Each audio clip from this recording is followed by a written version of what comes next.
আল্লাহ যাকে ভালোবাসে কিংবা আল্লাহ যাকে ভালোবাসতে চায়, আল্লাহ যাকে প্রিয় বানাতে চায়, তার উপর বিপদ বাড়িয়ে দেয়, মুসিবত বাড়িয়ে দেয়, কষ্ট বাড়িয়ে দেয়, শারীরিক কষ্ট বাড়িয়ে দেয়, অর্থনৈতিক কষ্ট বাড়িয়ে দেয়, পারিবারিক কষ্ট বাড়িয়ে দেয়, বদনাম বাড়িয়ে দেয়, জিল্লতি বাড়িয়ে দেয়, অপমান বাড়িয়ে দেয়, গীবত বেড়ে যায়, দুশমন বেড়ে যায়, আপনরাও পর হয়ে যায়, যাদেরকে খাওয়ায় তারাও পর্যন্ত পিঠে ছুরি মারতে প্রস্তুত হয়ে যায়।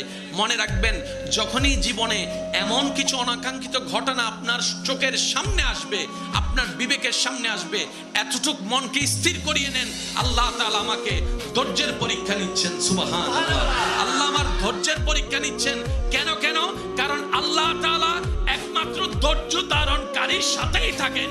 ইন্নাল্লাহা মা'আস সাবিরিন। তো রবের সাথে হওয়ার জন্য ধৈর্যের দরকার, ধৈর্য ধরার জন্য বিপদ আপদ কষ্টের সম্মুখীন হওয়ার দরকার। বলেন না সুবহানাল্লাহ।